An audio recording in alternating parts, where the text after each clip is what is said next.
آپ کو روزہ رکھنا ہے. کچھ ایسے لوگ بھی ہیں شریعت نے جن کو روزے کی رخصت دی ہے. آپ کون ہوتے ہیں ان کی نیند میں ڈسٹرب کرنے کے لیے؟ مان لیجیے بہت بوڑھا آدمی ہے, نہیں روزہ رکھ سکتا ہے, اب وہ صرف فدیہ دے کر کام چلا رہا ہے,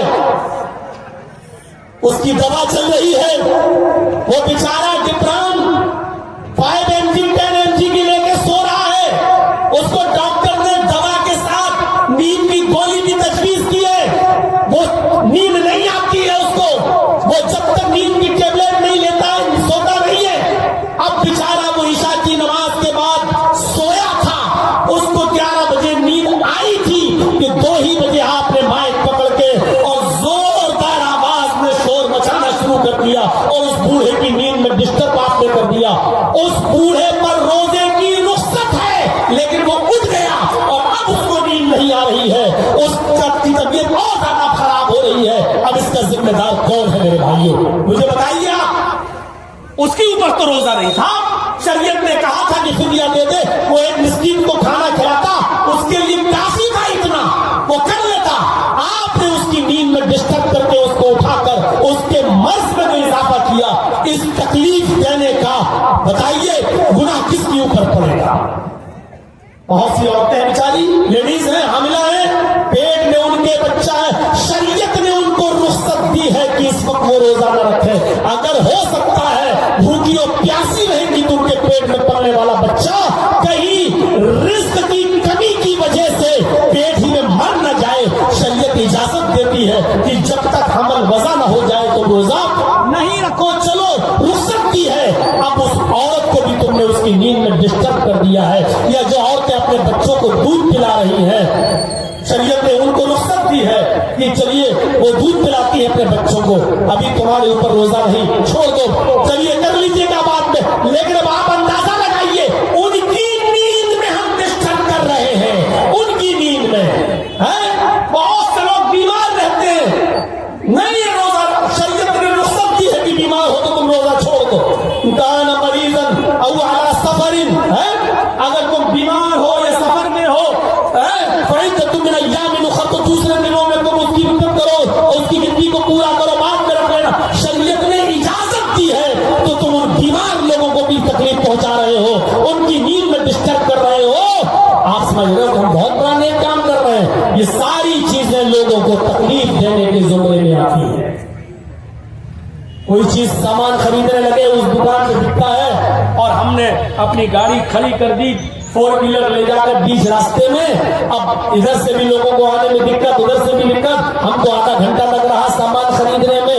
غلط جگہ پر گاڑی کا پارک کرنا بھی جس میں لوگوں کے آنے جانے کا مسئلہ ہو, میرے بھائیوں یہ بھی تکلیف دینے کے زمرے میں آتا ہے, یہ بھی تکلیف دینے کے ذمن میں آتا ہے. غلط جگہ ہم گاڑی پارک نہیں کر سکتے.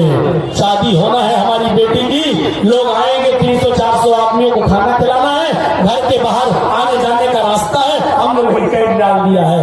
اب بیچارے لوگ گھوم کر 2 کلومیٹر سے جا رہے ہیں اور وہاں سے آنا جانا. میرے بھائیوں آپ کو یہ اختیار نہیں ہے کہ راستے کو آپ جام کریں گے اور آنے جانے کے والے لوگوں کو آپ تکلیف دیں گے. ہو سکتا ہے کوئی ایمرجنسی مریض بیچارہ جا رہا ہو اور اس کو 2 کلومیٹر یا 5 کلومیٹر کا سفر طے کر کے پھر آگے جانا ہو, اتنی دیر میں اس مریض کی حالت سیریس ہو اور وہ بیچارہ مر جائے اسپتال پہنچنے سے پہلے, تو ان تمام چیزوں کو آپ تکلیف دینے کے ضمن میں مانا جائے گا. تو فرمایا اماطۃ الاذی عن الطریق, راستے سے تکلیف دہ چیز کو ہٹا دینا, یہ بھی ایمان کا ایک حصہ ہے. 2 چیزیں, تیسری چیز کی طرف آئیے جو ہماری تقریر کا ایک حصہ ہے.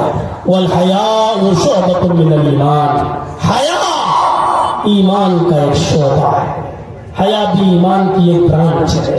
شرم و حیا اور اہم چیزیں میرے بھائیوں. شرم و حیا کے تعلق سے بخاری شریف کی یہ حدیث اگر آپ کے سامنے رکھ دی جائے تو کافی ہے کہ اذا لم تستحی فافعل ما شئت. اللہ کے نبی صلی اللہ علیہ وسلم نے بہت چھوٹا سا جملہ کہا اور اس جملے میں سب کچھ چھپا ہوا ہے. آپ نے فرمایا اگر تیرے اندر شرم و حیا نہ رہی, شرم و حیا نکال لی جائے, اذا لم تستحی, اگر تیرے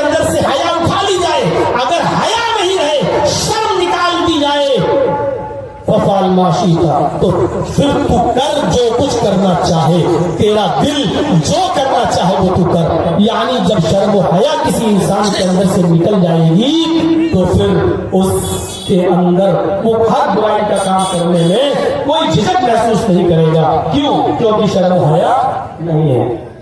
میں نے 20 سال پہلے کا زمانہ دیکھا ہے. ہماری ماں بہن بیٹیاں جو شرم کے ساتھ چلتی تھی، آج 20 سال کے بعد وہ شرم و حیا نہیں. اور آگے آنے والا زمانہ ہر دن پہلے دن سے زیادہ مزید خطرناک ہوتا جا رہا ہے.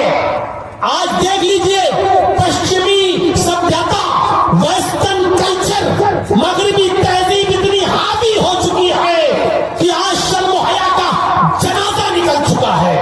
آپ یوٹیوب دیکھتے ہوں گے، فیس بک پہ آپ کی نظر ہوتی ہوگی، کتنی مسلم لڑکیاں آج کیسی کیسی ویڈیو اپلوڈ کر رہی ہیں. آپ جانتے ہیں کہ یہ لڑکی کہاں کی رہنے والی ہے. میں جس شہر لکھنؤ سے وابستہ ہوں، اس وقت میں